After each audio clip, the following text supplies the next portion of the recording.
بسم اللہ الرحمن الرحیم۔ السلام علیکم ورحمۃ اللہ وبرکاتہ۔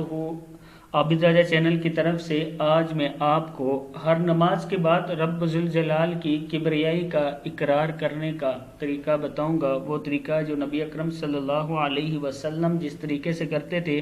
اس سے پہلے تمام دوستوں سے گزارش کروں گا چینل کو سبسکرائب کریں، بیل آئیکن پہ کلک کریں اور ویڈیو کو لائک کریں۔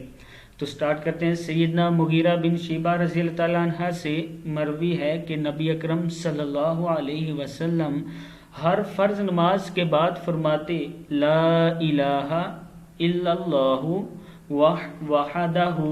وحدہ لا شریک لہ لہ الملک ولہ الحمد وہو علی کل شیء قدیر۔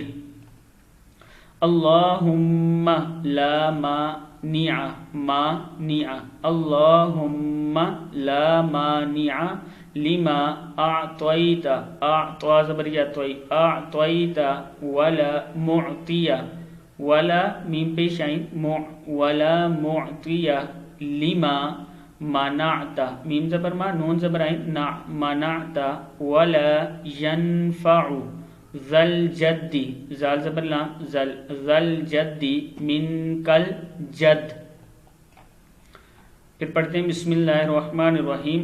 لا الہ الا اللہ وحدہ لا شریک لہ لہ الملک ولہ الحمد وہو علی کل شیء قدیر۔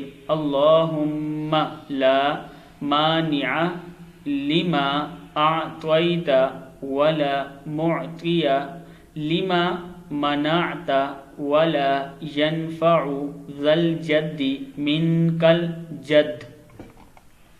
اس کا مطلب دیکھ لیں، اللہ کے سوا کوئی معبود نہیں، وہ اکیلا ہے، اس کا کوئی شریک نہیں، اسی کی بادشاہت ہے اور اسی کی ہر تعریف ہے، اور وہ ہر چیز پر کامل قدرت رکھتا ہے۔